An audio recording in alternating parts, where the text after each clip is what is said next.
Hello again, and welcome to Faith, Family, and Politics. I'm your host, Joshua Cummins. And I know that you're already subscribed. Right, Alan? They're already subscribed? They should be. They should like and subscribe and make sure to share with all their friends. Yeah, because sharing is caring.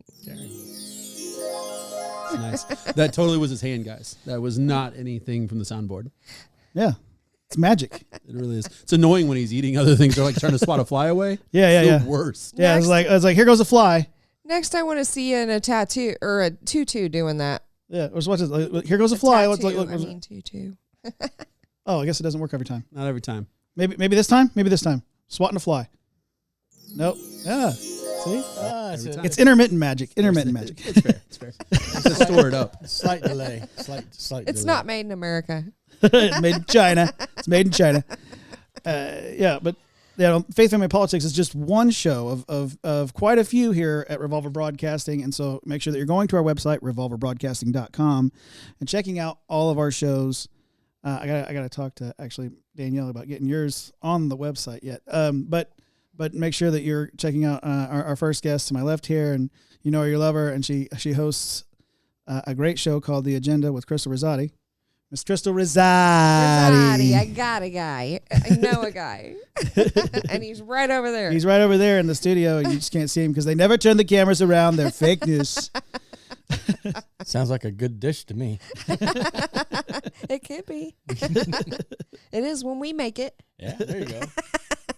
And across from her, it's been a while. It's been a while. Glad to have him back. You definitely know him. You definitely love him. Maybe a little bit. He's probably the reason you subscribe to Revolver Broadcasting. Well, if you're still around. The host of The Laughing Libertarian, Alan McFarland. Hey, everybody. Thanks for having me. Thank you for being here. I'm so happy to be here for this episode. Yeah, this episode. Me too. It's Honored. a special one. Yeah. Special? How special is it? You're here. It's special because we got our guest who's bringing the message tonight, Mr. Richard Greenfield, everybody. Ooh. I guess there was no cheers on the soundboard that time. Yeah, there you go. There we go. Look at that. Oh, there you go. There was a latent response from the crowd, because they never turn the cameras around. Yes. Oh, there they all are. Wow, look at all of them. And we will get to the message here in a moment, and we will talk about the title of that and get into the prayer over that and everything. But this is a very special occasion, guys. If you're a regular viewer of Faith, Family, and Politics, hey, hopefully, maybe this is even your first time. That's okay. But for us, this is what, guys? 100. 100. Whatever. We didn't really work that out. Yeah. Either way, it's We'll try it again. 100. We're in Episode three digits. 100? 3, 2, 1. Episode 100. Yeah. We got it right that time. The magic of editing, right? Yes, exactly. And these things aren't going to work. Yeah, we're going to try these. But we're going to try. Who's going to? Richard did it first. No. I'm No. two. What's up with this? Oh, I saw something I there. fell at the bottom. No. This is ridiculous. Nice work on the pivot, Alan. So for those of you listening on audio, we popped these confetti spring-loaded deals. Yeah, that's pretty And, cool. yeah. Spring loaded. Yeah. Look, I can take the top off manually. It's the worst. They must be made in China. Written in Sorry, I'm French. just wearing all my confetti. Don't worry, I'm helping clean up. I won't. Just because I'm wearing it, that's why. He's You're going to wear it out of here, aren't going you? to wear confetti. I'm sure it's recyclable. I think we had some No. fireworks too, don't we? We did. Oh, did it go at the same time? I guess it just, our laughter kind of overtook our fireworks button. All right, we programmed it into the soundboard. Right. I just there it is. Someone gave me a dud. Someone did this. Ooh. recently. Wow, see that one Wow. in a studio? Makes it a little rough. That's okay. No one tell the fire marshal it's okay. Good job, Sterling. Did you see that? He was lighting fireworks off inside the building and made it work, and it didn't start a fire. Yeah. He's talented. Amazing. That's why he's the perfect producer. Amazing. He's the perfect producer. Yeah. So episode 100, absolutely a big monumentous occasion. So thank you for being with us, those who are viewing and those who listen, and keep sharing with your friends and commenting, because that does push the algorithm and gets us this show out further and further, so we can tell people about the Lord and all those values that come with it, whether it be their family or their politics. Without further ado, what is the title of that message tonight, Mr. Greenfield? The biggest secret I learned about me. The biggest secret I discovered about myself. Oh, no, we all have to learn it. Mm. We're all going to learn it now. Yeah. I don't want to Yeah. know. So, and Don't and just make before me. we get into that message, would you mind praying over the message? Not at all. Lord Jesus, thank you for this time that we have together, Father, to lift your name, and especially as we enter through this Easter season, Father, to let us remember the price that you paid for us. In Jesus' name, amen. Amen. Okay, ready? Yes. Okay, so you know that if you've heard me before, I'm really into the Lion Chasers Manifesto, which you have up here somewhere. It's stretched directly over your right shoulder on the wall here in the studio. There it is, up there. Okay. Nice. And just to kind of review, I'll make it really fast. The Lion Chasers Manifesto was written by a pastor by the name of Mark Batterson. And Mark Batterson was reading across a guy by the name of Benaniah, found in 2 Samuel. Benaniah was King David's bodyguard, and he chased a lion into a pit on a snowy day. And he goes, what kind of dude does that? And so he wrote what's called the Lion Chasers Manifesto, and it says, quit living as if the purpose of life is to arrive safely at death. Run to the roar. Set God-sized goals. Pursue God-given passions. Go after a dream that's destined to fail without divine intervention. Stop pointing out problems. Become a part of the solution. Stop repeating the past and start creating the future. Face your fears. Fight for your dreams. Grab opportunity by the mane and don't let go. Live like today is the first day and the last day of your life. Burn sinful bridges, blaze new trails. Live for the applause of nailed, scarred hands. Don't let what's wrong with you keep you from what's worshiping right with God. And dare to fail, dare to be different, quit holding out, quit holding back, quit running away. Chase the lion. So, each one of these lines means a lot to me, but the line I'm going to focus on tonight is live for the applause of nailed, scarred hands. For years and years and years, I knew there's many times when you're in your own personality and you do self-reflection and you examine yourself, there's what I call blind sides. There's things that you do that other people may notice, but you don't. And it's like, it's weird. It's things that happen that you do. It's just a part of your personality. You do it naturally. For you, it's normal.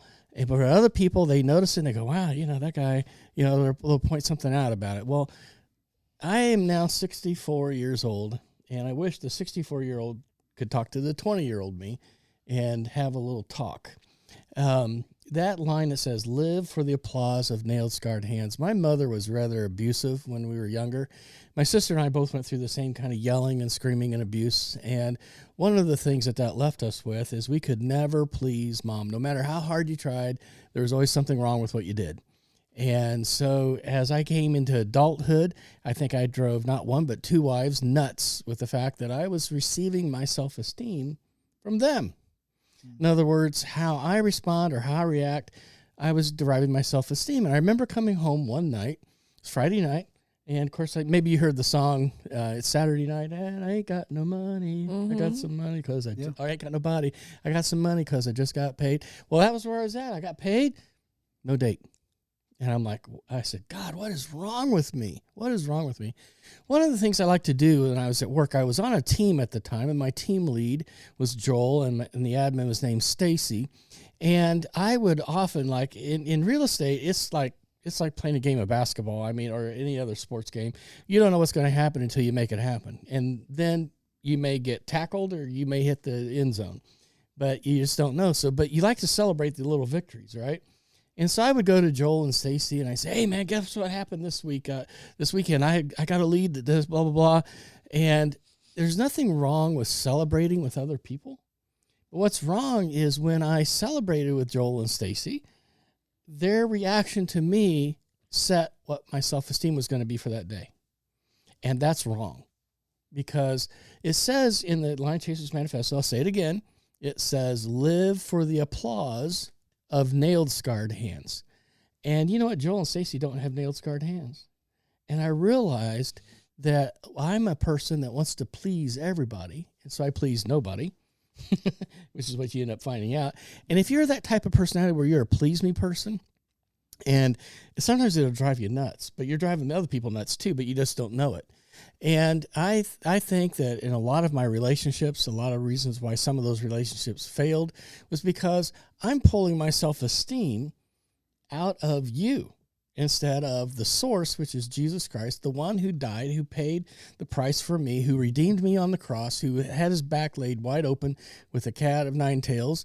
And I finally got to the point where when I realized this, and the light came on like an epiphany that night, and I said, oh, Lord, I see it now. It's the blind side that I never saw.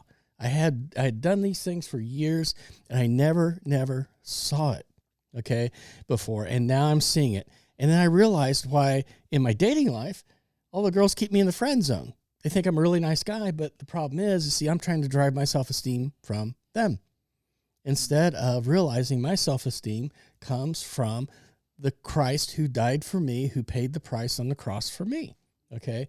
And so then God really hit me between the eyes of the 2x4, and he said, do you understand that it's idolatry? What? That's idolatry, because you're putting your faith and trust in something other than me. And I'm like, oh, I can't believe that. So I repented of that, and I said, man, I'm sorry. And so I literally hit the floor, crying like a baby and asking God to forgive me for that. And as I started to recover and get back up on the couch, it's Friday night, I thought I'm just going to turn on some kind of mind-numb TV, play in the background. And I'm sitting up on the couch, and I'm checking my emails and my phone. Earlier in the day, I had a client who was from the Chin province, and he was kind of ghosting me for a minute. And then he wanted to go see a couple of houses. And I said, dude, why are you ghosting me? He goes, and this was back when people were doing silly stuff to get houses. They were offering $20,000 above list price. Do you know we even got an offer that included a trip to Disney if the seller accepted it? Wow. That was crazy. There was crazy stuff going on. And that's how desperate people were to get a house. It was back when interest rates were 2%, which is, we'll never see that again unless there's a pandemic. So anyway, I took him out, and he goes, man, I just can't do all these special things to get a house. And I said, I'll tell you what, if you just stay with me and you keep making offers on houses, I'll do my best to get them approved. I called the agent, told her what was going on. This house had been off the market because somebody else was buying it. They failed to buy it, and now it came back on the market. And as I'm flipping through my emails after my cry session, after my repentance, I'm flipping through my email, and I went, what? Really? It says offer accepted. What do you think the next thing I said was? I want you to tell me what the next thing I said was. Tell me. Hallelujah. Okay. What do you Thank you, think? Lord. What do you think I said? I was going to say, thank you, Jesus, or something like that. Yeah, I was going to go along kind of the same route she was going. No. I said, I got to call Joel and Stacy. And I heard myself say that, and I yelled, are you out of your mind? You just got off the floor repenting. And so I said, okay, Lord, again, I'm sorry. And so I said, I'll never do that again. I'll never do that again. And so when I got into work on Monday, Stacy addressed me, and she said, hey, did you get another deal this weekend? I go, yep. She goes, good job. I go, thank you. And I went to work. Ever since then, my relationships have changed dramatically. Even my income has changed. God provided a way for me to go to the Philippines when I thought it was impossible. My income tripled over from previous to the last year.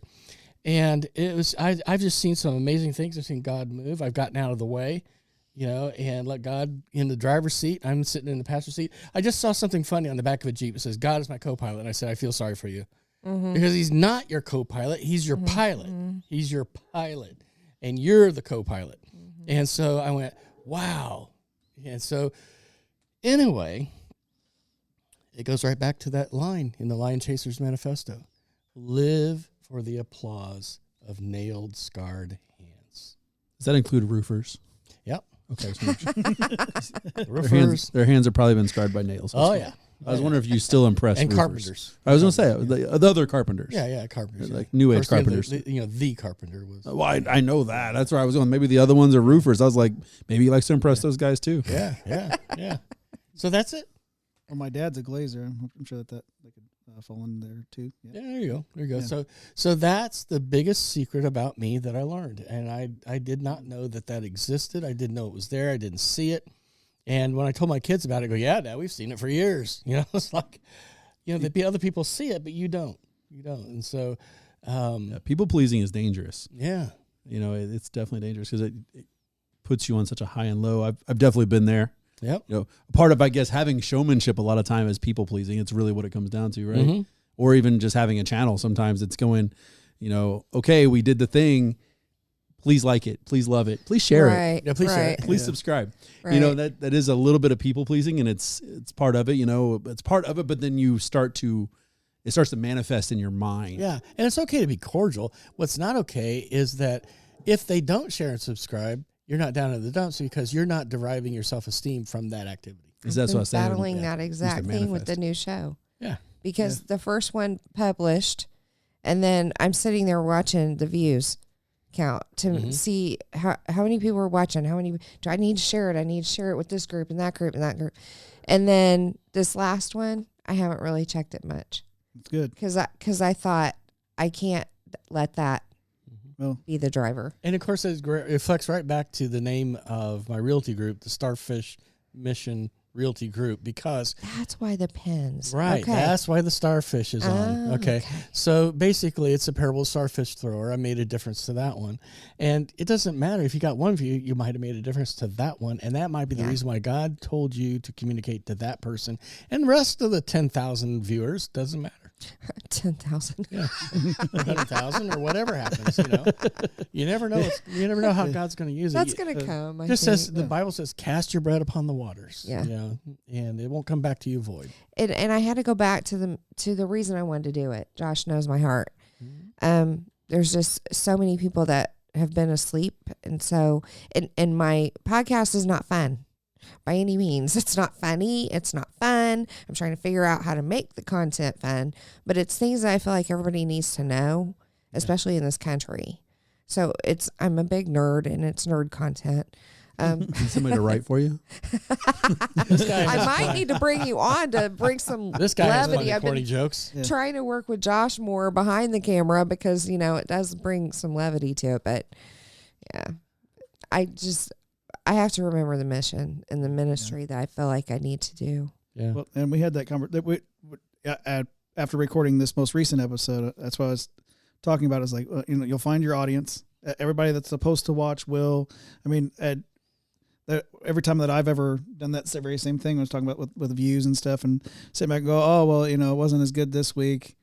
I was like, no. We put our heart and soul into the episode. We know it was a good episode, and the people that were supposed to watch it watched it, and then maybe even in the future, because I've seen where people have went back and started watching from episode 1, and then they become a fan through that, but they also get all those different messages and see fill out who we are as a company by watching all of our shows. Sometimes I've had people come to me and say, I actually watch everything you guys put out. That's awesome. So yeah, You never know who you're going to touch. yeah. And so that just putting this together is like, if you build it, they will come type of thing. Your audience is out there. Like if you're sitting at home and wondering whether or not you should do something like this, I encourage you to do it. I encourage you to put together a program and where you talk about Or a show. or a show. Doesn't have to be a program. It can be a show. I know that word And makes Josh's- Alan crawl. And Josh's wife makes so good much. peanut butter bars. You hate the word show? A program. Oh, Yeah. okay. Yeah. Josh is always a program guy, and I'm Yeah. always a show guy, and it's Yeah. just Yeah. He says it's an old people word. it's a good. I'm sitting down from my program. I'm just a couple months older than him, but it's enough to make me old. Watch me some Matlock. I do like me some Matlock. I I do knew it. too. I knew it. And that's the difference between show and program. It's a great show. It's fine, whatever. He was lawyering while eating cheese dogs. It's awesome. Sorry. That's who we You guys- strive to be one day. But I was, yeah. If you're feeling discouraged right now, and you happen to be watching or listening, hear this, you can do it. Yes, you can. Yeah. I was afraid he was going to say, if you're feeling discouraged, the show will get better. Yeah, right. The biggest battle we fight is between our ears. Yeah, That's true. Yeah, that the battlefield of the mind, right? I can't remember the author of that book, but And it's a fine line, I think, between, because I critique myself all the time. all the time. And I'm very critical. But it's a fine line between that and and humility. Because I always want to be humble too. And I think that's why I maybe do it, but it's not healthy to do that. To your point. That's about your message, because chasing lions, Chasing lion.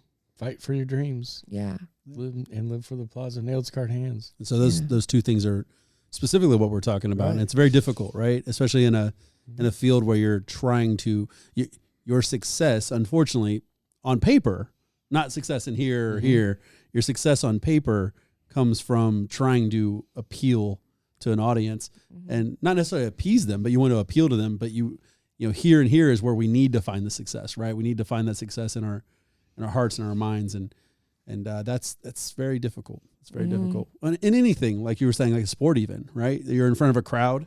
You want that crowd to be happy with what you're doing, right? And so, but I think I've fallen victim to people pleasing, and this is strange because, people who have watched my content or people who know me know that I'm usually fairly brash and very confident. No. And I kind of do what I want to do, kind of thing. But I noticed at my last job that I went from being very brash and standing up for myself probably a little more than I should have, to just falling into a rut where I felt like I had to please the boss. I had to make sure the boss was happy with me, because the more he came down on me, at first he was on his heels with me because I was like, okay, whatever, I'll just leave today, figure it out. Like, I don't care, and then he'd say, then it was kind of a tug for the middle, right? We both wanted that dominant position, and the other one had to kind of people please. So he started out by people pleasing with me, and then it flipped. And then suddenly I realized one day, I'm like, I don't like the situation I'm in. I don't like the person I am right now. This is not me going, oh, did I do a good job today, boss? That's just not me. Usually I go and I go, yeah, it's done. Figure it out. It's great because I did it. You know what I think the secret is I don't know how many people remember this, but remember the Tylenol scare when somebody was slipping poison into Tylenol? Yeah. Okay, so the president and CEO of Johnson & Johnson came to the president of the Tylenol project, and he said, did you order all of the Tylenol to be removed from the shelves and all the retail outlets? He goes, yes. And he goes, what possessed you to do that? And he said, the mission statement. The mission statement says we will provide the highest quality, safest products, that anybody can offer. And he goes, and that's why you took it off? He goes, yep. And he goes, good job. Good job. And so sometimes we have to be bold. I mean, I've only got one person to please now. That's it. And that makes it so much easier. It's incredibly easier. And so I understand too that if I'm going to be focused on that mission, and for me, my mission is I'm so hopelessly addicted to doing missions work and helping people. And when you see the poorest of the poor and you're able to help them in some way, you can't help everybody, but then again, the parable of the starfish story, you can only throw one in at a time. But when you realize you're doing that and that you're not going to please everybody. In fact, there was at one point when I was in the Philippines that I was in really solid danger of being abducted because the National People's Army didn't like what I was doing. But I wasn't trying to please them. And I feel like the safest place you can be is in the center of God's will. And so now it's like, I love you. I hope I can call you brother or sister, but I really don't care what you think anymore. I really don't. I'm free. I'm set free. I feel like the handcuffs have been dropped off my wrist. Well, check this out. When you're trying to please people, it assumes they're always right. Well, the best part of that is when he said that was after he was kidnapped, and it hurt his feelings because the abductor was a people pleaser. He just let him right out. Yeah. He said, I'm not here to make you happy. And he's like, oh, man. I don't think he's happy with me, guys. Let him outside. Let him out of the truck. Yeah. Doesn't matter. You know what? We're going to donate this Jeep to your cause. Yeah, get me out of here. Why? You didn't do it right. Well, I ended up donating 2 rescue vehicles to the Philippines. So, wow. It's just, I saw some amazing things happen. I'm not judging other people, but when we pray, give us this day our daily bread. You and I, most of us in America, can go grab a wallet, go to the store, and buy the whole daggum shelf. But in those countries, when they pray, give us this day our daily bread, they have no clue where the next morsel of food is going to come from. And when they see it come, they attribute that to God moving in their lives. We don't see that because we saw the wallet move in our lives. Okay. And so I'm not knocking Christians, but one of the lines in that Lion Chasers Manifesto says, go after a dream that is destined to fail. You know it's going to fail unless God intervenes. And that's what I did. And I saw God move multiple times. And the relationship totally changes when you see God move in your life and you put it out there like that. And it doesn't mean it doesn't mean that you're going to be successful. Who cares? You know, would you describe Jesus as being successful? I mean, he went to a cross, he died. So much for that ministry. And I can hear Pontius Pilate going, next. Yeah. Yeah. Next fool who wants to claim to be, somebody or claim to be Christ, but then the resurrection happened and the power of the resurrection came. And, Jesus changed the world with just a handful of men, just a handful. He had huge crowds that came to him from time to time, but he always spent his time with Peter. His 12 tight. Yeah, his 12 tight. And then he had Peter, James, and John. And then his favorite was John. Okay. Yeah. The one whom Jesus loved. Yeah, the one whom Jesus loved. And so you look at the New Testament and look who wrote it. Well, John wrote a lot. Yeah, 1 John, 2 John, 3 John, the Gospel of John, on and on and on. And so I feel so free. And I really would like people who are listening to this tonight to feel the handcuffs drop off of their wrists. You don't have to please everybody. Except for the people who actually are locked up. Yeah. Just keep them on. Yeah, keep them on. The rest of us in society don't want you here. If you really have handcuffs on you right now, they're there for a reason. But find Jesus. Yeah. Stop it. But yeah, the bottom line is to be set free from yourself. And that's totally changed everything. So go get them. Go get them. Yeah, well, and when you step out in faith, you end up going from a conversation with your neighbor to 100 episodes of a podcast and building an entire company. Exactly. That's what you did. Yeah. But with the help of that guy right over there next to you, Mr. McFarland, he's been big help.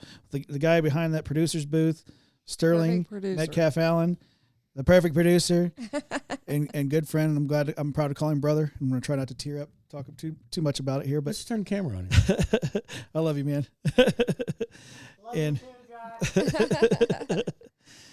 And all this doesn't happen without the people that they got invested into. Yeah. But yes, we don't have to people please, but we can invest in other people. We can use the talents that we have to then go to other people and then say, hey, this is the thing I want to step out and boldly and do. You want to jump on board with this? And when I started hearing yeses, I knew that it had to be something beyond, it's just bigger than. Got to be more than not just an idea, didn't it? Yeah, got to be more than an idea. Yeah. And then we did it. We did it in episode 1 where it was me, Alan, and my dad. There you go. That was who we had here. We wanted to have Louis here, but he was currently in the hospital at that point in time, and so it was a few episodes before we actually had him here in studio. We was happy once he was able to finally come here, and we've had him on for quite a few episodes. But yeah, I hadn't even met Louis at that point. Yeah, you hadn't even met him at that point. I heard his voice on the recording. Yeah, but hadn't actually met him. Yeah, Louis and I had pre-recorded his voice on the soundboard for a really big show. Really big show. And that first episode, we was like, oh well, we'll have family will watch and listen, and we'll have about 12 people, and this will just be something we do every once in a while. And we had 8, so we had to call all of our families and be like, really? Which one didn't watch? And then, for a first episode with a show that nobody had ever heard of before, and put it out there, and with between Facebook and YouTube and Rumble, the places that I posted, it was over 100 views and listens altogether. As a matter of fact, I think Facebook went to 142 views that very first episode. I was like, wait a minute, maybe there is something a little more to this. And so I'm just like calling everybody back. You want to do it again next week? Yeah, let's do it. So then we stirred up a second episode. Alan and I, once again, had Sterling on camera that time, and Laura was producing. Yep. And our good friend Bo Brummett came and brought the message that week. And I won't go through all the episodes, obviously, because that'll take forever. Always and going to. It's plus, I don't episodes. remember them all. Get Like ready, that. folks. Episode 47. Episode 47. But just the fact that we've been able to have a lot of really great guests. We've been able to have a lot of really great commentators come and go as they can. And not only that, but then to be able to start up other shows. I mean, because we were doing Faith, Family, Politics and it was doing pretty well, I looked at Alan because I know he wanted to start Laughing Libertarian for some time, and I was like, "You want to do this, bro?"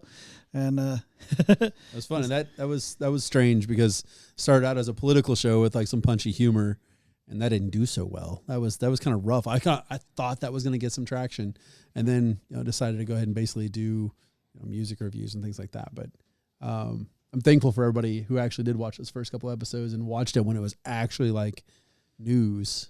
That was nice. But just setting up in here with with a little teleprompter and trying to make that happen. Was fun.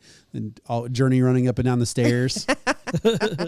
and our first microphone that we used for Alan because we weren't for sure how to set all this stuff up just yet. He's constantly our guinea pig. Generally, all the new stuff ran through my show. That's your label. We had this little bitty shotgun mic that's supposed to be for your camera, like at a distance, and it's supposed to pick up the ambient noises, like if you're recording a video with your family get together or something. It's not really supposed to be but we used it as his microphone, and it sounded great when there wasn't any background noise. But yeah, it's hard to get. We had our ups and downs getting that up off the ground, but I think we need to revisit the idea of being able to be topical again. Well, it was funny because we even took some of the books over here, and we stacked it up so the teleprompter would be high enough to where it didn't look I was looking at a teleprompter. Because at first we just used an iPad or something. We used something. We didn't have like a teleprompter, and then I got a little teleprompter, and it's so funny because literally I can't tell you how many times I've gone to Josh, and I'm sorry, it seems unnatural when I look away from you guys. I'm just used to looking at the camera.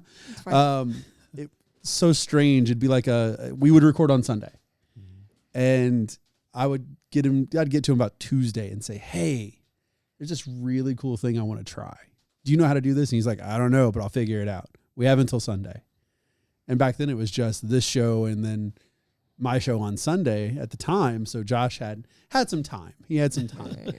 He used to have time. He used to have time. He doesn't now. He used to have time. Yeah. And so, by the time Sunday would roll around, he'd go, "Well, I've done like 40 hours of research and I think I can pull that off." And I will tell you honestly, with a little bit of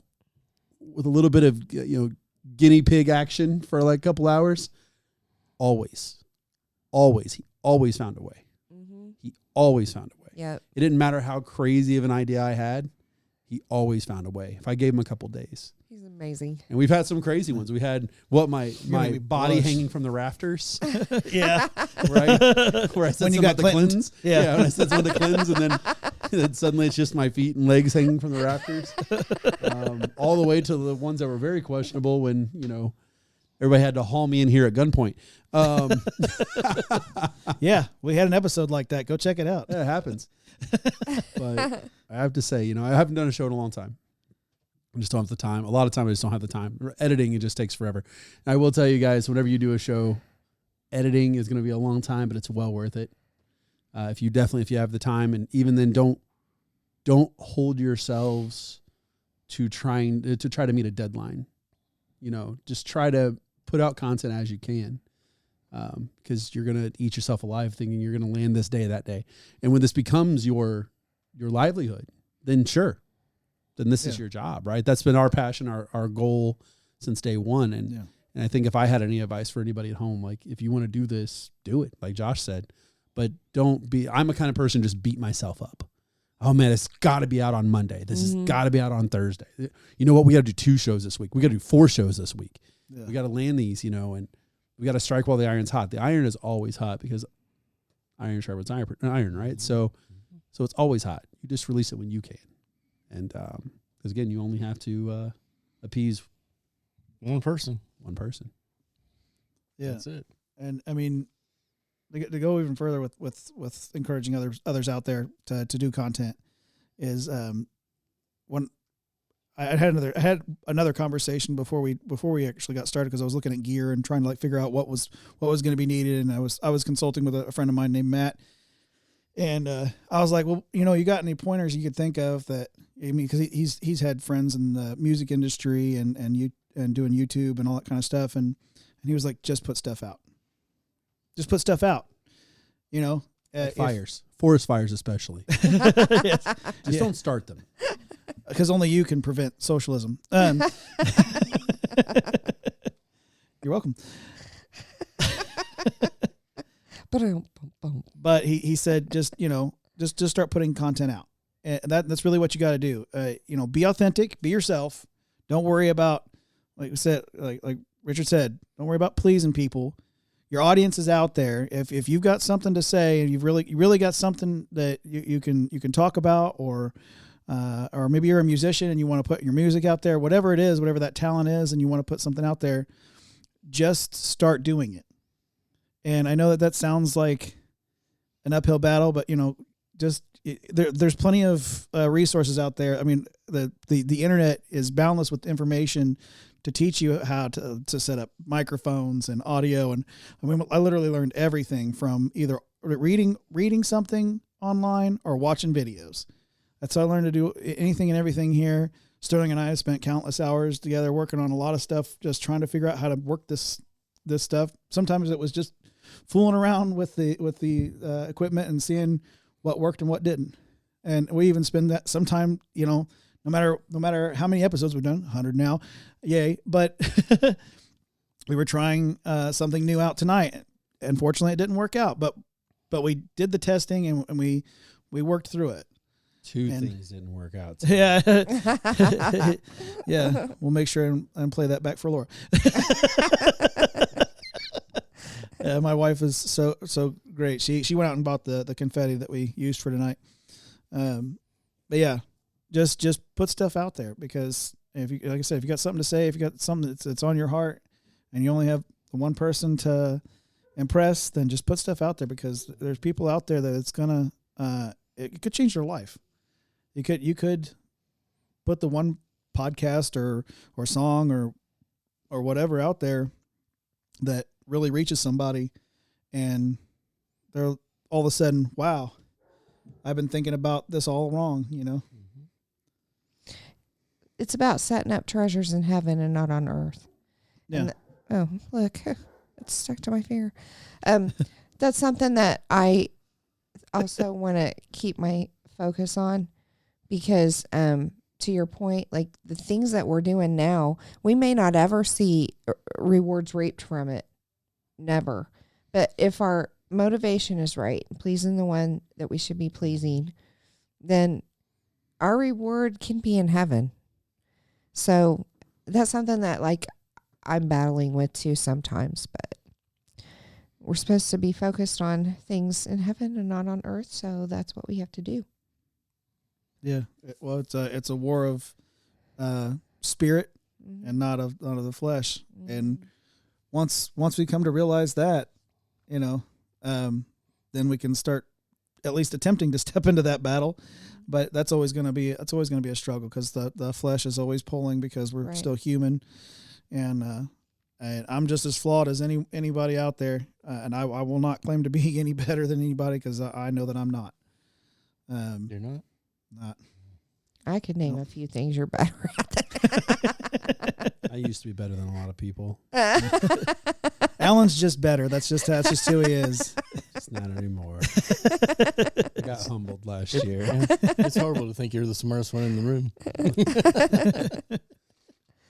But what's the old saying that they and I this is the trap I fall into. This I can't even remember how the saying goes. It's like people think that you could think that you're the smartest one in the room, but then you open your mouth and you can remove all doubt. Is that something to that effect?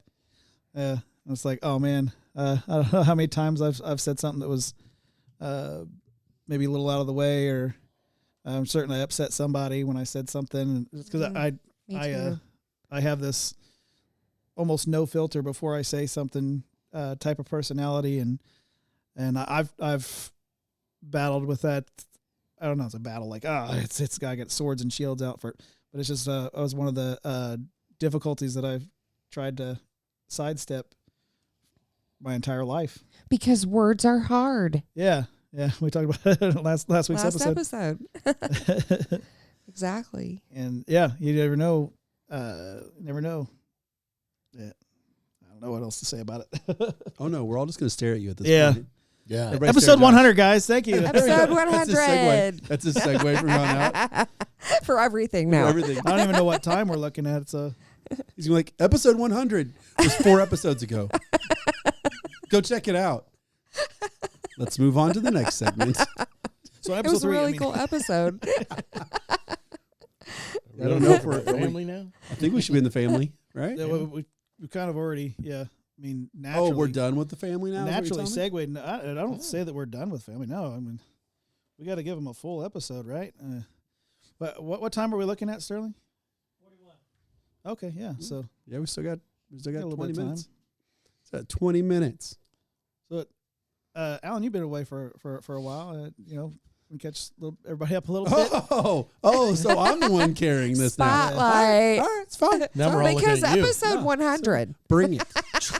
Bring it. You can do it. I believe in you. You're better than everybody. Well, if I have to be.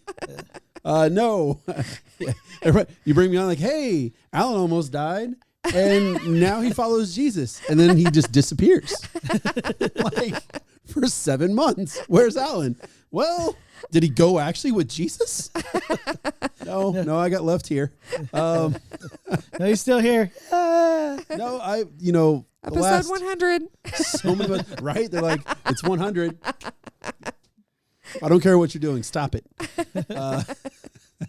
No, I mean, honestly, I don't shut up about basketball. So that's kind of what I've been doing. A lot of daughter plays, I coach, I train, I do all that good stuff. Kind of my little pet project is starting a training academy. So it's not really faith-based because, it's kind of touchy with the general population, with Gen Pop, you know what I'm saying? Yeah. And they happen to pay the bills. So hey, you kind of need them to pay the bills occasionally. Yeah. So, but when I do coach, though, I do coach at a church, and we do have devotion and things like that. So it's actually really nice. Until I have to have that devotion, I got the handicap of having someone who is very, very Christian my first season coaching. And so it was great because he was my assistant coach. And I was like, hey, I'm great at basketball.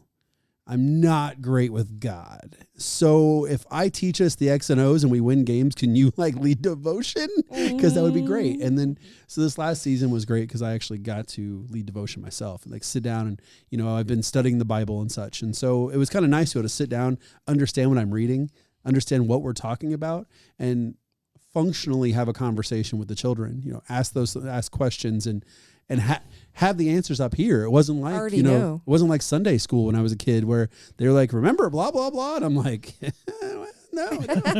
I'm here 3 times in 4 years. It's Easter. What do you want from me? You're a creaster. My grandpa and grandma. This is only episode 3 for me. Grandpa and grandma, right? They just came up and said, here's a basket. You have to go to church. And I'm like, well, if I have to do this for the basket, you're a creaster. Doing it for the basket. You're a creaster. Christmas and Easter. I didn't make it Christmas either. Yeah, see? You did come to an Easter service when we were kids at my grandmother's church. Yeah. I did. Yeah. I remember going with you guys, and we ended up we didn't have to go to Sunday school, I don't think. No. We stayed in the pew the whole time. Yes. That was hard. That was very hard. You often find yourself asking the pastor if he's always stuck on the same subject. Can we move to something else? Can we move to something besides the resurrection and the birth of Jesus? I mean, don't you have anything else? Back then I'm like, This guy was born, he died, he came like, back. I go to school, they do math and do English, we do science. Can we get to the evolution part?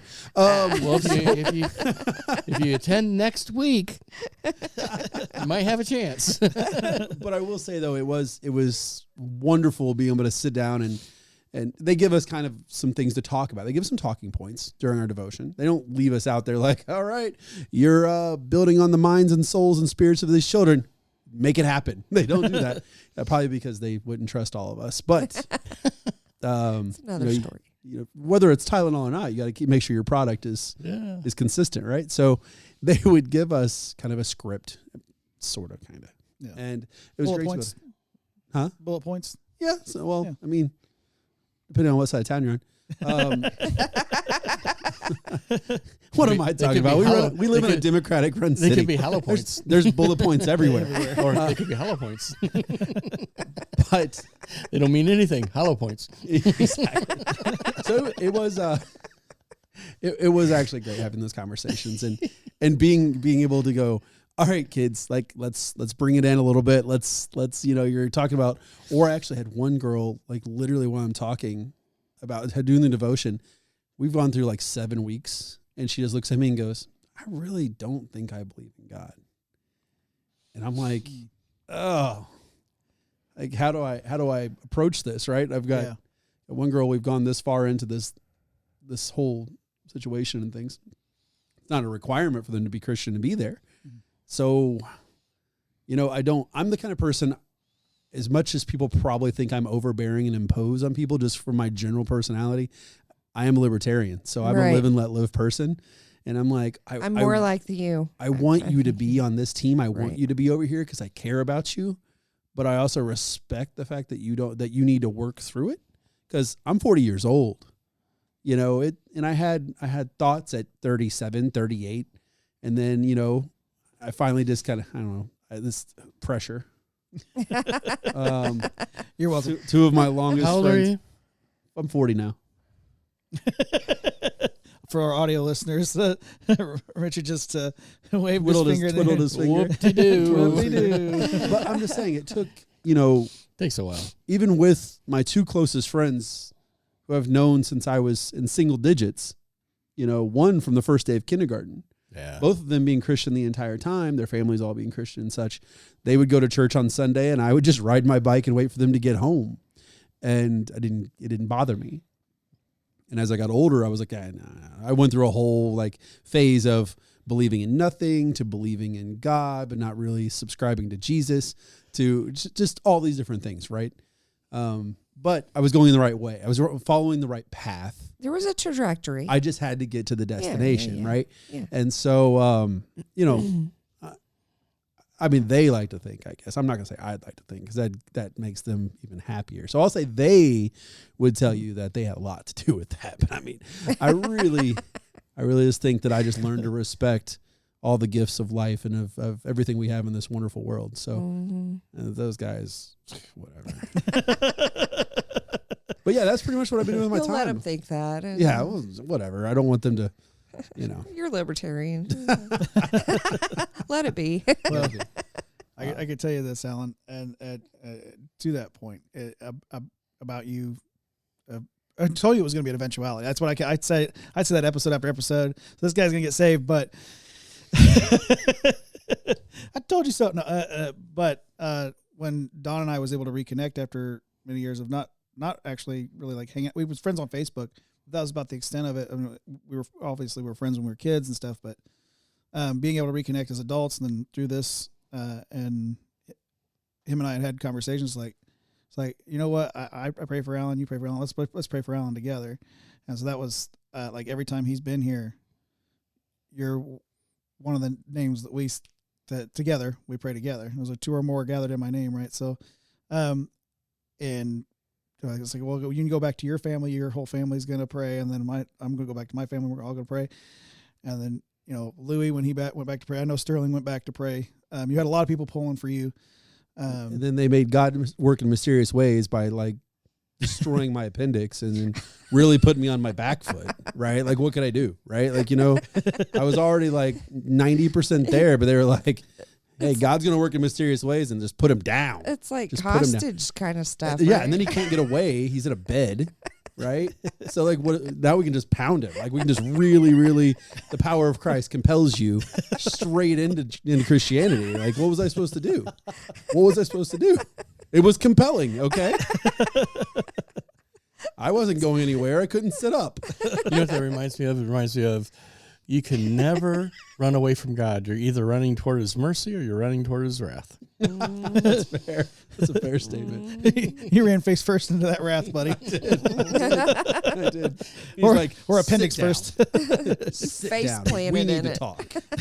Well, I'm here. I got nothing but time. Let's talk. Thanks for the time, by the way. I didn't think I had. They told me I didn't have it. You gave it to me. Now I'll listen. Yeah. Go ahead. Yeah. But that's Part 2 is yours.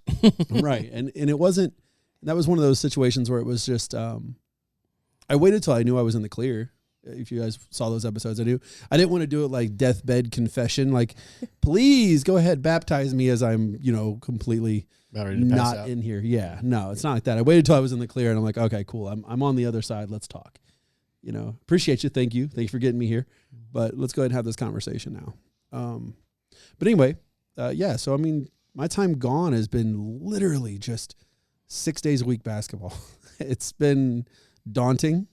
I really hate hearing a basketball bounce, and I hate to hear sneakers squeak, but it has become my life, and I haven't had any time to try to produce any content, and I'm sorry about that. That's awful. It'll come. It will, and I've honestly wanted to produce like training content, things like that, but I really want to try to find a balance. But yeah, that's the long and short of it. Every day of every minute of every day of every week has just been nothing but trying to seek fulfillment from training kids, make them better, and help them live out their passions and things. And that's when it comes to basketball sneakers, I don't think I'll ever buy a set of sneakers again from a drug dealer because I don't know what he laced them with, but I keep tripping everywhere. nice. That was great. That was actually solid. That was really, really solid. He's been building up a few dad jokes, and he's overflowing. He's like, I gotta let him out. Gotta let one out. Tied him up in a nice, neat bow for you. Like as soon as the door opened, and the front door opened when he was coming in, it just like 4 of them fell out. Yeah, I did fall out. Yeah, he did. Yes, he did. And that's when the jokes rolled out too. Yeah. Yeah. Crack my head open, see what comes out. Dad jokes everywhere. That wouldn't be a pinata, it'd be a pinhaha. Love it. Smack me upside the head, see what happens. That's great. Well, I think. Did I fill 20 minutes? I didn't fill 20 minutes. We're on to politics? That wasn't 20 minutes. How far? Oh, yeah. We got a few more minutes. Okay. Well, Richard, I know that you had quite an experience with all the work you got to do in the Philippines. Do you want to talk a little bit about that? Was it the Philippians or the Philippines? Yeah, I think so. I don't know. I don't know where you did your work. I don't know. Well, I had 3 stops there. The Philippians? It just, bless you. There's you really don't have enough time for me to tell you about all the miracles that happened there, but it was amazing, absolutely amazing. I got there, and my only goal at stop number 1 was to feed the indigenous people, put some shoes on them, some clothes, and call it a day. And I had a whole week designed to do that. Well, that happened and far more. We actually were able, the leadership of the barangay there, and the barangay is like a township office. Think of it like that, only smaller. But it's a small governmental unit. And Maylin was the... I was afraid when you said barangay, I thought maybe he called you the white guy. Yeah. I'm the wrong guy, barangay. No, he's the skin guy. Skinny and brawny. Nice. So I went there, and they said, well, why are you here? The leaders did, before we met with the indigenous people. And I said, well, the Lord Jesus Christ called me to come and help the people of the Philippines. And perhaps, if given the opportunity, I'd like to share the gospel. But my main goal is, number 1, is to discover a need. What is the one thing that I could provide that would change everything for the people here? Number 2, go back, sell houses. Number 3, come back with the funds and make it happen. And this guy raises his hand. He said, well, sir, we have a budget for a rescue vehicle. And I said, oh, really? Why? Why do you need one? To help me, show me. And he said, well, our closest hospital is in Isilon, which is 2.5 hours from where I just came from Isilon to meet with them. And it was the bumpiest, rockiest, craggiest, mountainous pass you've ever been on. I mean, worse than Ace Ventura bouncing around in the Rover. I mean, we dug into the thesaurus for that. Oh, man. He was in the thesaurus. We bounced so hard that we actually ejected out of the back seat, hit our heads on the ceiling, and came back down. That's how rough this road was. And I said, so that's the closest hospital. He goes, yeah. And I said, well, what do you have budgeted for it? And he told me in pesos, we have 30,000 pesos, sir. And it's 57 to 1. So I already figured out what that was in U.S. dollars, but I wanted to get that confirmed because I couldn't believe what I was hearing in my own mind. It's about $615. And so I said, what kind of vehicle can you get for $615 that can go over that? And he goes, a used one, sir. And everything's there, sir and ma'am. It's really cool. And so I said, well, first off, I said, you're funded on the 615. I said, however, Jesus always gets the best. And so let's go shopping tomorrow. Let's find a dealership and go shopping. I said, where's the closest dealership? And they said, General Santos City, where I was staying, which is 5 hours away. And so we went there, and they're so kind. They're sweet people. They were unassuming. They're picking out junk. And so he goes, well, what's your budget, sir? And I go, well, at least 150,000 pesos, which is about $3,000. And so I looked and saw this truck. It was a 4-door with a flatbed. They need also the rescue vehicle to go pick up supplies. The mayor there is very, very kind. And so they pick up supplies and bags of rice to feed the indigenous people. So it's a dual purpose kind of a thing.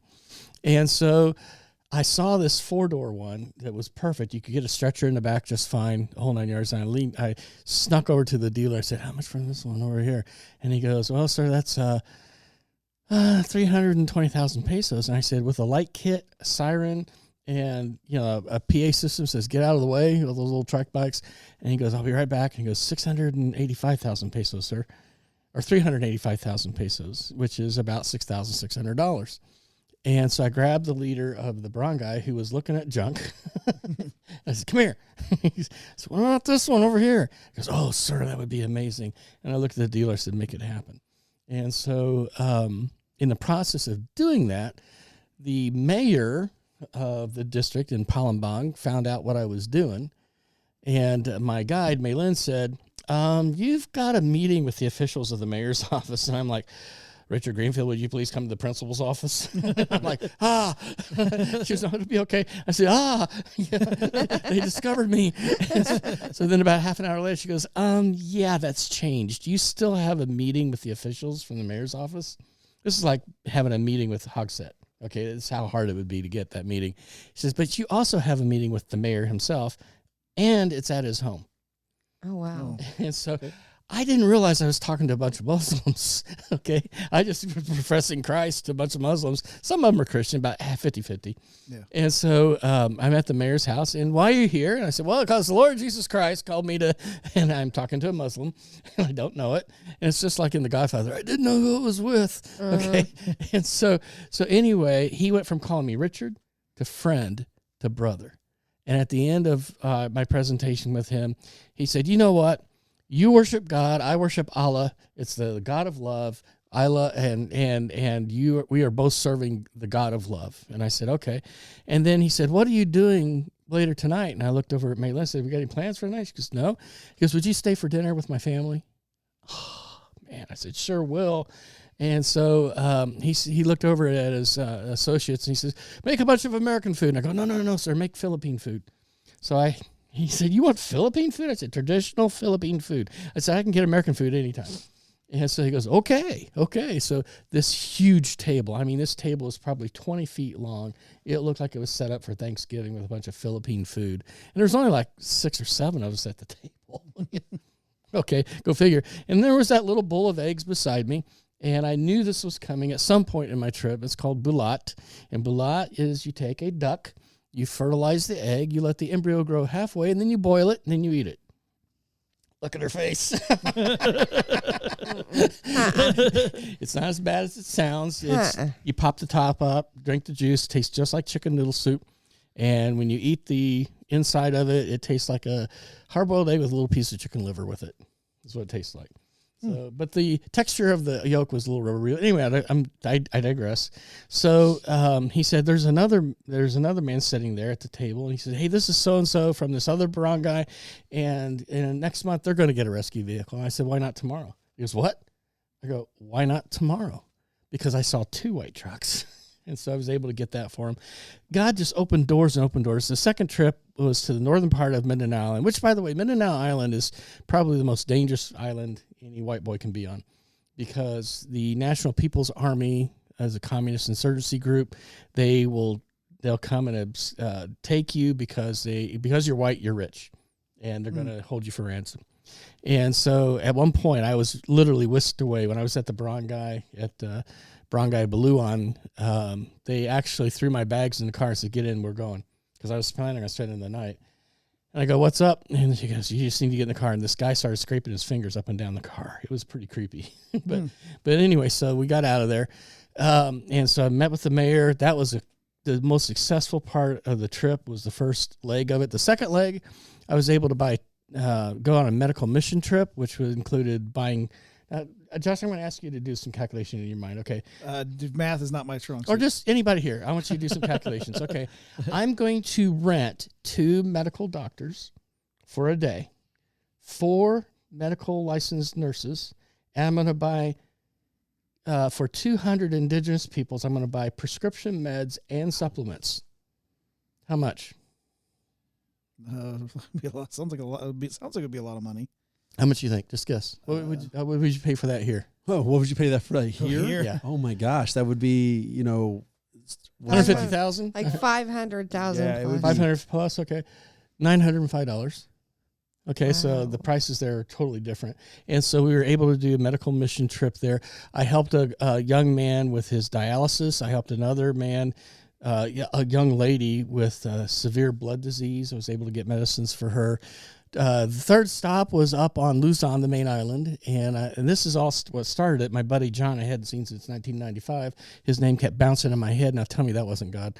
Why would somebody's name pop in my head 20 years after the last time I saw him? But anyway, so he and his wife are starting a church literally outside their house. And we doubled the size of the footprint of that church over there, added onto it and doubled the size of the footprint. So... And there's so many more things I could fill in between. Like footprints in the sand? Footprint of the whole building? The whole building. building. Not just didn't put the footprints in the sand? Yeah, okay. Yeah. I did put some footprints in the sand here and there. But see if there's another set next to you. Oh, my gosh, the calamari. Who likes calamari? Okay. Fantastic. I got this Maylin, my guide. Is a ring of calamari that big? Yes, they were that big. They look like onion rings from Edwards Drive-In, Wow. I mean, they were huge like this. And it's like, and she goes, that's not onion rings, that's calamari. And I go, ooh, yum. So, but anyway, so a lot of other interesting things. I was at Del Monte looking at all the pineapples in their plantation there. So there's all kinds of things that happen there. But here's the bottom line. I went after a dream that was destined to fail without divine intervention. And I told God at the point that I felt like this could be a mission trip, how impossible it was for me to go. It was Mission Impossible? It was Mission Impossible. Mission Impossible. He said Mission Probable, but I said Mission Impossible. And so... Did you hang from any ceilings? Yeah. Man, I'll tell you. He had to get Tom Cruise out of the way because he's a Scientologist, so... That's fair. Yeah. Man, I'll tell you. But I encourage anybody that's hearing my voice right now, go after a dream that's destined to fail without divine intervention. See what God will do for you. It's amazing. Josh, we're here because of your dream. Yep. So it was collective. I mean, like I said, I had the conversation with Sterling, and then that dream became bigger and bigger and bigger. So there you go. And after hearing those yeses, I mean, nightmares are dreams too. Yeah. So I was always here just to be his nightmare. Well, if it was all good, it would be boring. Right. One last thing I'd like a little spice in. I'd like to mention too. There was something that happened in the Philippines that totally did not expect. I was open to it, but I didn't expect it. I found treasure in the Philippines. Hang on, oh, wrong thing. I'll see if I'll show you a picture of the treasure I found in the Philippines. The camera may not translate to camera, but you can show it to us here in the studio. Hang on, I'll do my best. Hang on, I gotta find it. Okay, yep, found it. Okay, so I said to the Lord, I being older like I am, I'm like, I'll do single till I die. I can do that. But if I ever get married again, I want somebody that's on my shoulder, working ministry with me, working my work with me, working everything with me, right on my shoulder. I don't want somebody sitting at home waiting for me. I don't want somebody to be the chief cook and bottle washer in my house. I want her to be on my shoulder, and we end the yoke. The Bible says don't be unequally yoked. But what does it look like to be equally yoked? Mm-hmm. And working together, shoulder to shoulder. And so God asked me a question while I was there in the first leg of the journey. He said, you said that. And he goes, there she is. And her name is Maylin. And this is Maylin. Aw. That's awesome. Sweet. So we're working on our K1 visa, marriage visa. I don't know if you can see it from, Camera's not going to be able to pick it up. But we're working on our K1 visa, and it's the 90-day marriage visa. If you ever saw 90-day fiance, same thing. But it's going to take 14 months, so we got another 14 to 18 months to go before that happens. And she'll be here. You thought she was going to come tonight. Yeah, well, I didn't know how soon she was. Well, just send her to Mexico. Let her come through the border. Yeah, no kidding. No, I want it to be legal. We can worry about that later. That's the whole point. One of the couples in the 90-day fiance did that, and she got deported. Oh, really? Yeah, right back to France. She would get like all kinds of free stuff, and if she goes to New York, they give her a $10,000 debit card. Yeah, something like that. Yeah, nice. Which then you could take back there and donate the $10,000. And you could stay in the Roosevelt Hotel there you go. for free. There you go. Which you've probably never been to. Or the Plaza. Yeah. Yeah, the Plaza Hotel. How about the Plaza? Yeah, pretty soon it could be Trump Tower. I'm just saying. Well, the Plaza Hotel is owned by Trump. Mm-hmm. That's one of his properties. And for now, just trying to find a way. Yeah, just trying to find a way. Yeah, somebody sent me the picture of the Trump airplane with a boot on the front tire. They're trying to take everything away, aren't they? Yeah, they're Speaking trying. of politics, let's go into that portion, shall we? Yes. First article coming tonight from the Daily Fetched, and as I've mentioned in the past, yes, that is the name of the publication. It's just what it is. So deal with it. But we do like them because they put out some good stories. Sometimes this one happens to be quite funny. It says, Biden wanders off stage mid-event after spotting a baby. He says, I couldn't resist. Why couldn't you resist, buddy? Former Vice President Joe Biden abruptly wandered off stage during an event this week in Phoenix, Arizona, after spotting a baby in the crowd.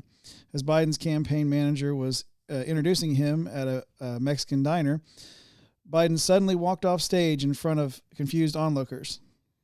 When he returned, Biden said, well, folks, I have to tell you straight up, I like you all, but I couldn't resist that little baby. Confused onlookers? I think they were the least confused in that room. Biden reportedly asked the baby's mother, how old? She said 35. Stop touching my husband. Biden pulled a face at the baby as the mother appeared to look a little tense. Yeah, I would be too if he was standing close to my child. During the event, Biden took shots at likely election opponent Donald Trump. He only cares about the wealthy, he said. Biden claimed at the event. The rest of Biden's appearance was an embarrassing slurfest, unlike the way I'm reading this now, aided by the usual battle with the teleprompter. He does have like full-on, battles with the teleprompter. However, the real reason behind Biden's Mexican dinner at the diner was that Trump led him 39% to 34% among Hispanic voters, and I think that number is a little low for Trump, because I know that those numbers are a lot higher with Hispanic voters, almost to a T. According to USA Today, Suffolk University poll released that in January, so that those numbers that I gave you is what that's from. He is to tequila. Maybe. Biden is also losing the Hispanic vote to 40% to 46%, according to a New York Times Siena College poll. Biden's popularity among minorities has become almost non-existent as it becomes more evident Biden is nothing more than a puppet for the globalist agenda. Thank you to the Daily Fetch for that nice little article.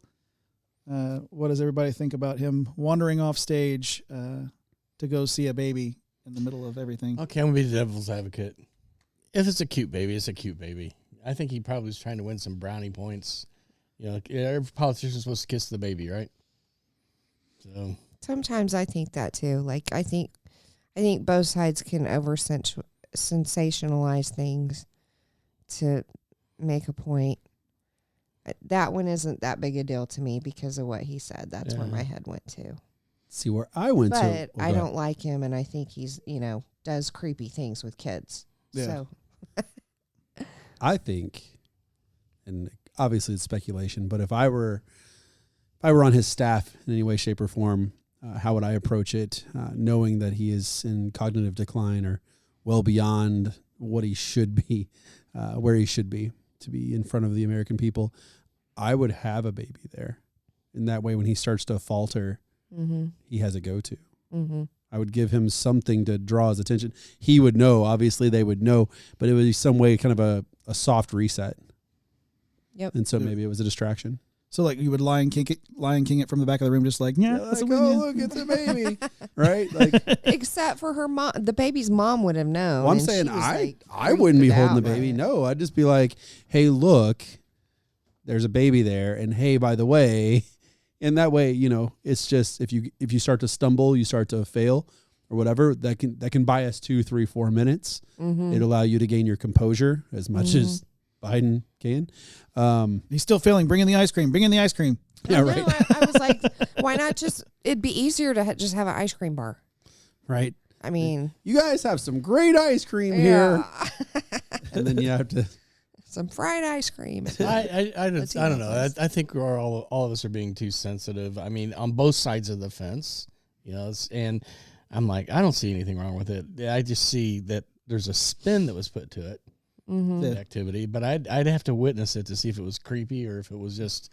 Well, the video that's on X, formerly Twitter, he's standing there and he's just kind of swaying his arms beside him, and then they're getting ready to announce him to go up to talk, and then instead of him going up to talk, he just wanders off like it looked like he's lost. But it's just a few seconds. So you really don't get a full context of what was happening anytime before or anytime after. So it is just a clip. And so I give you that.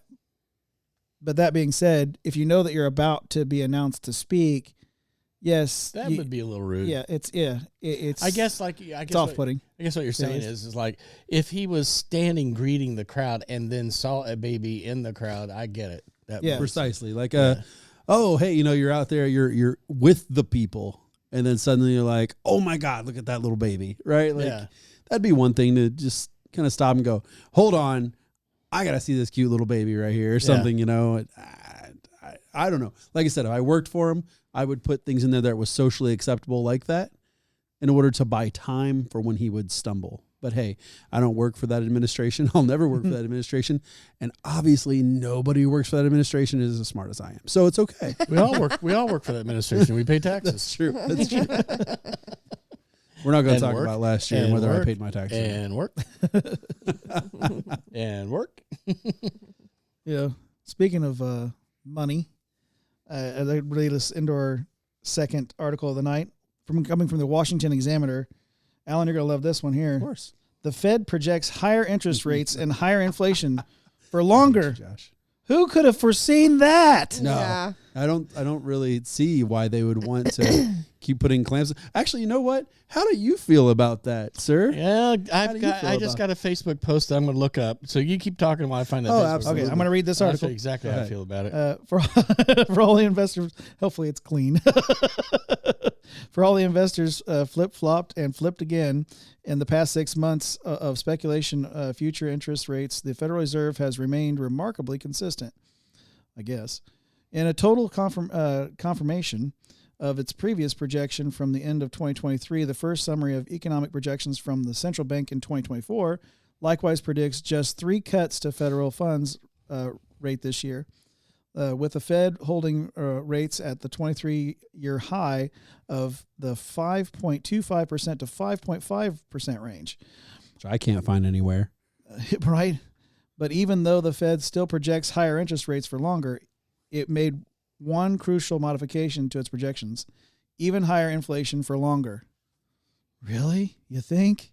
In December, the Fed predicted the median core PCE inflation for 2024 would fall to 2.4%, just shy of its 2% goal. But now it predicts a 2024 median of 2.6%, and whereas it considers its low unemployment rate projection even more broadly balanced than it did in December, the Fed now sees upside risks to inflation projections.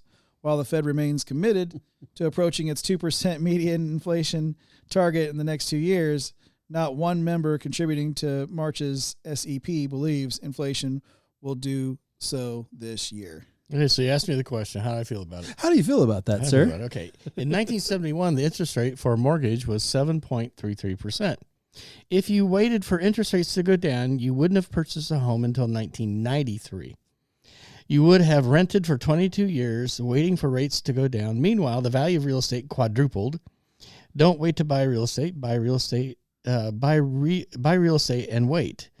Marry the house. Date the rate. Okay. Date the rate. So I sold houses when the interest rates were 25%. Right.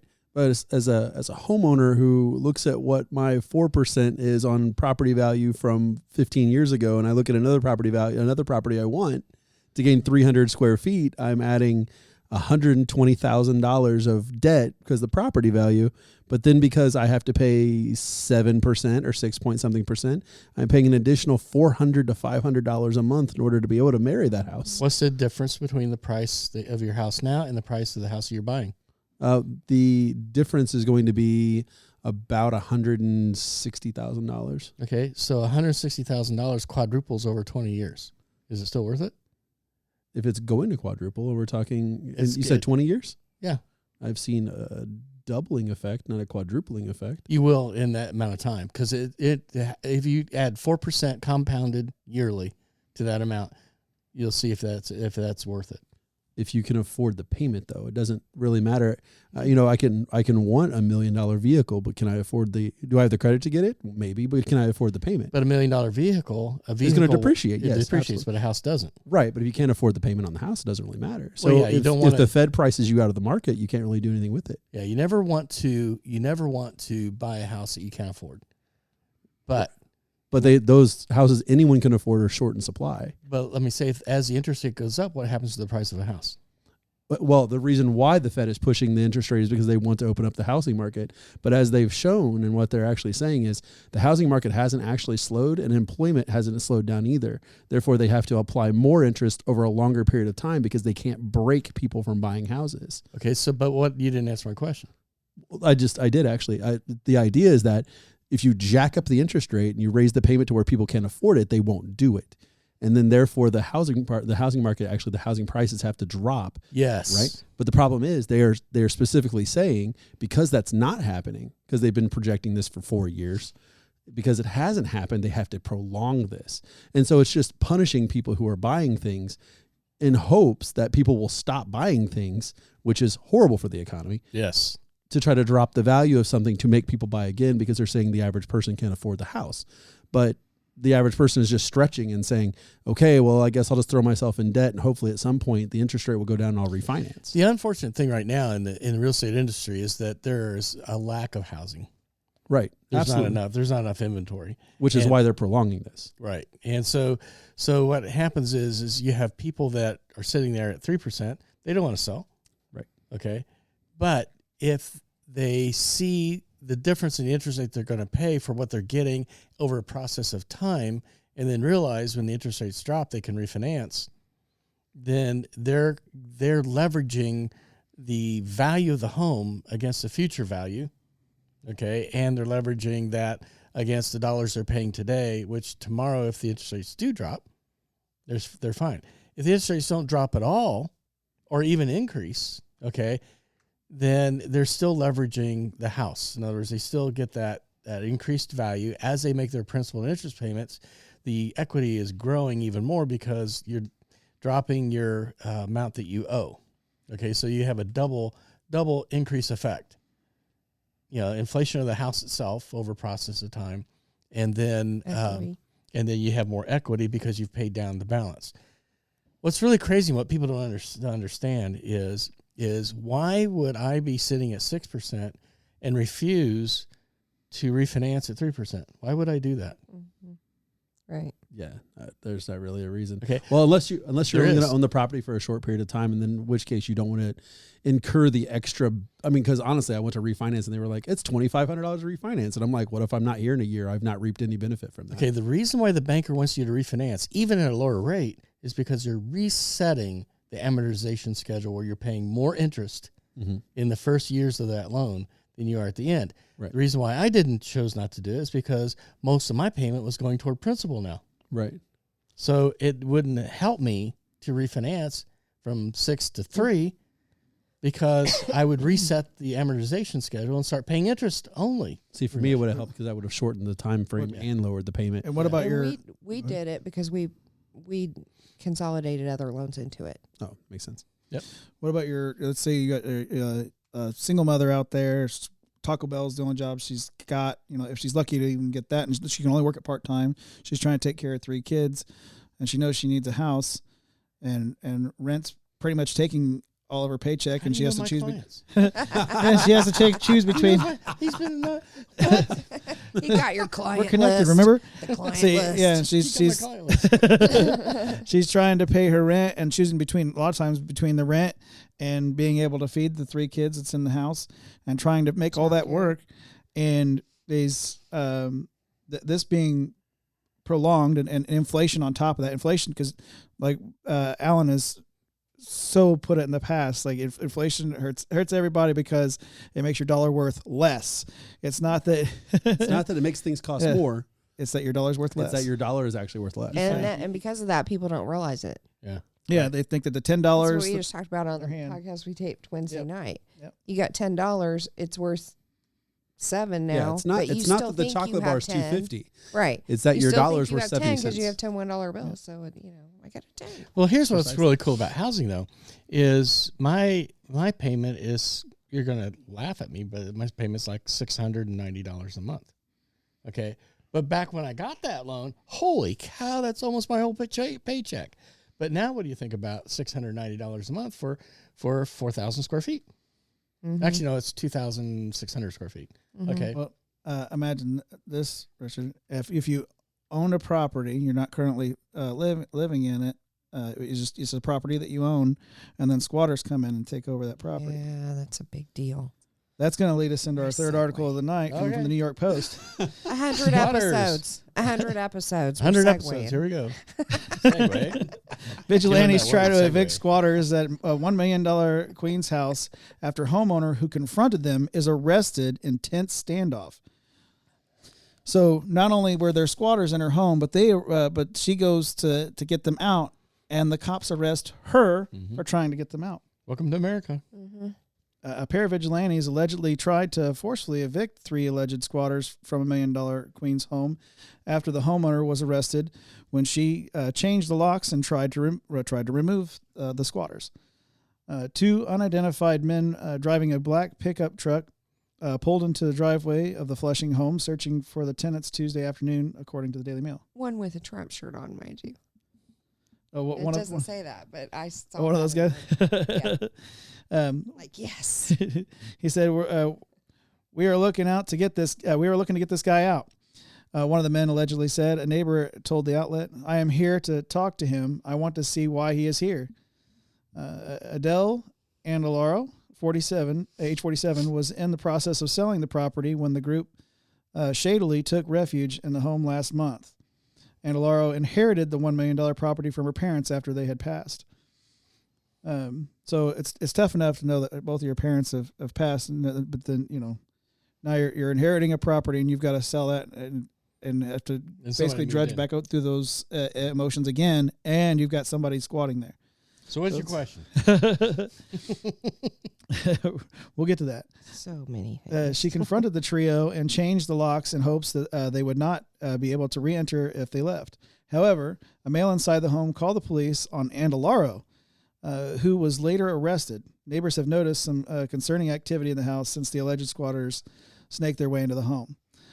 Obviously, if they're illegally entering the home and taking it over, so they're probably not up to any good. Well, not really, because part of the law in New York, this is a New York law that's allowing this, that just changed recently.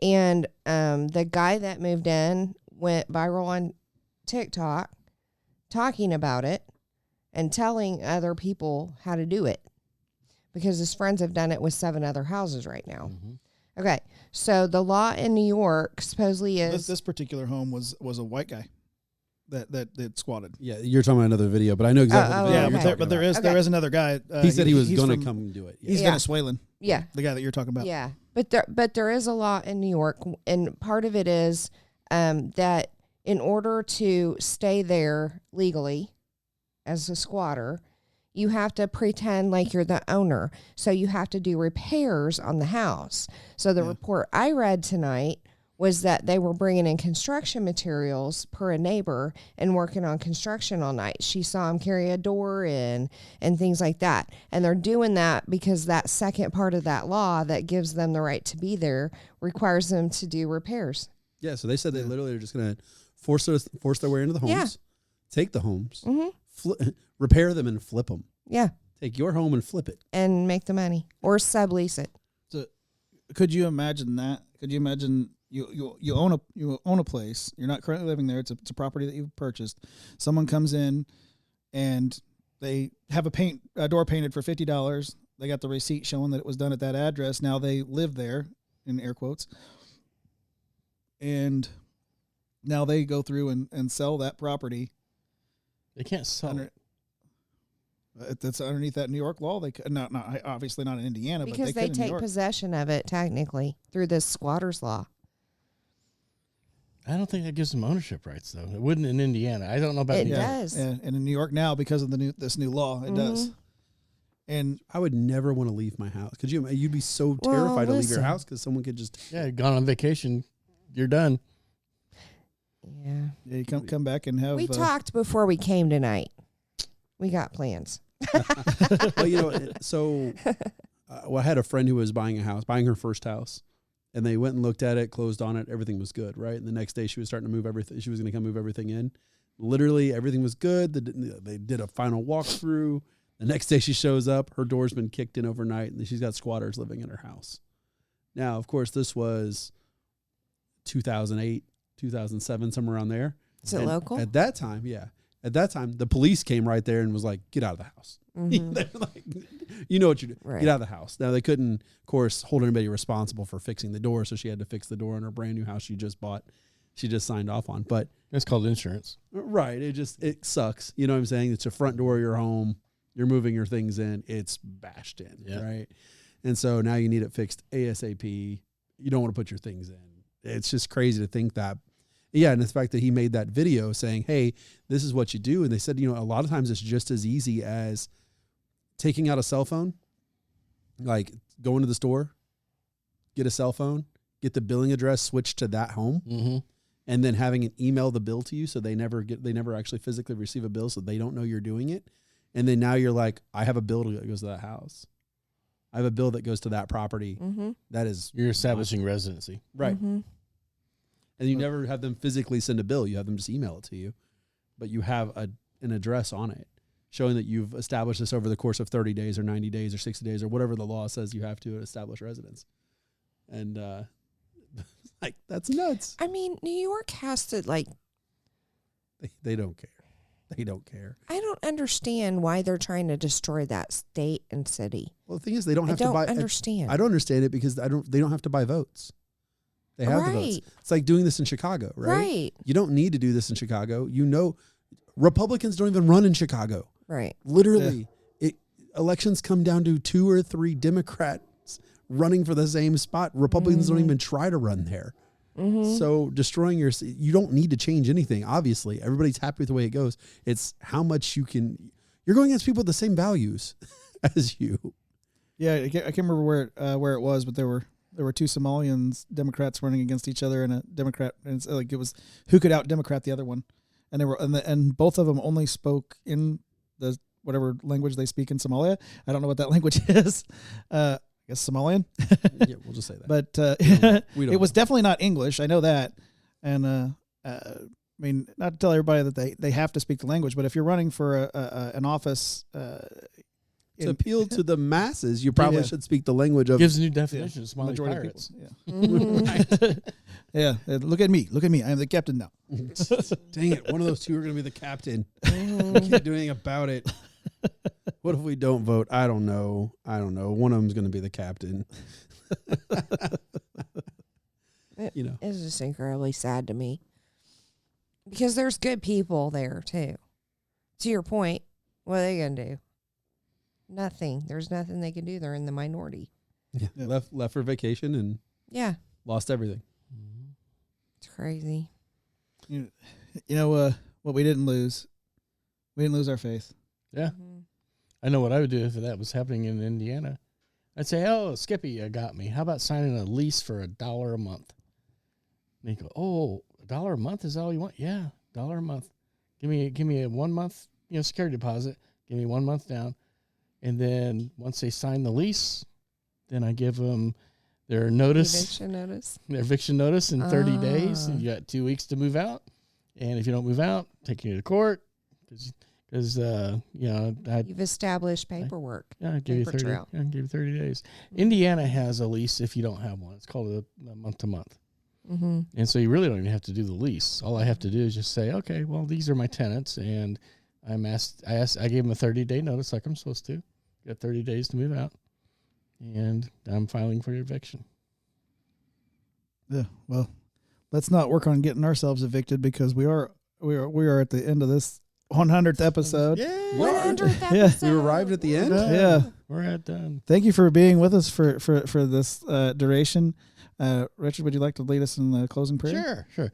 Lord, thank you for the 100th episode that we've had today, Father. Thank you for all the important messages that have come out and more to come. Father, thank you for vision. Thank you for Josh and his hospitality here with us. And Father, just increase and multiply and bless him. In Jesus' name, amen. Amen. That was the man that brought the message tonight, Mr. Richard Greenfield. Yeah. Woo. Whoopee. Hey, you got all the crowds cheering for you. They never turn the cameras On around. the way in and the way out. Are you glad I'm leaving? Thank you for joining us, sir. No worries. Thank you for inviting me. And no less on our 100th episode. Yeah. Yeah. It's a special event. Good question is, will I be here for the 200? You never know. You never know. Vote out there. Comment. Let us know. Hopefully we have a 200th episode. Hi, Mom. Sterling's wife, Sarah, as you all know from last week's message, she just stepped into the studio. So, hi, Sarah. I was trying to give a little key, like, hi. Yeah. Don't be rude. No, let's make it known. Yeah. But next to the man that brought the message, you know him, you love him, host of Laughing Libertarian. Maybe we'll get some new episodes out I don't know. sooner or later. We'll figure it out at some point. I don't know. We'll have to talk about it. We'll do that. We'll talk about it. We'll just talk. I don't know. Yeah. Hey, I got a guy. Yeah. She's got I got a Yeah. guy. But you know him, you love him. He'll Alan make you an McFarland. offer you Hey, thanks can't for having me on the refuse. show. I'm so pumped to be back in here. So hope you guys enjoyed it. And I'll let him go ahead and keep this Yeah. going. Well, and thanks for the humor. It's been missed around here. Yeah. Yeah. I try to be, but When people say they miss me, I just assume they shot at me. Try again. I missed you. Whoa, I'm staying inside. I miss your whole personality. You fill up the room with your personality, so it's always a pleasure to have you here. So Thank you. I so thank you for being here tonight for the 100th episode. It means a lot. I really appreciate it. Seriously. And across from that guy, She's got a guy. The host of The Agenda with Crystal Rosati. Crystal Rosati. Rosati. Thanks, Josh, for having me. This has been really fun, and it's great to meet you, and great to meet you. You too. Yeah, we've had a few firsts here tonight. People meeting each other, so that's hopefully we can keep that networking going because you are out there listening and watching and following and commenting and sharing because sharing is caring. Oh, good Every time. timing. A mosquito, a fly, like you said, a good pirouette. I think that's where she was going with it earlier. Yeah. Is it done Every yet? time. Somehow tattoo turned into tutu. I don't know. It was really weird. And I've been your host, Joshua Cummins, reminding you to stay in trouble, everybody. You're going to stay in trouble. And I think there's some stuff that's about to happen here. We're not sure. So make sure you subscribe, it's you recorded. like, you share. I don't know what's going to happen next. And down goes the mic. Down goes the mic. Everything's going crazy. That's awesome. Hoorah. So for those of you listening on audio, you got to make sure and go back over to like YouTube or Rumble or Facebook and watch because there was lots of confetti tonight, which I have been told by my wife that I'm cleaning it up solely. As another handful comes into the frame, Yeah, dump the whole bag. I have to now. clean this up. Whoosh. I like to see a man work. And that's a bag. That's a bag of confetti. Yes. I'm in trouble now. So stay in trouble with me, and we'll see you next week on episode 101. I'm still waiting. Hi, I'm doing it right now. See the.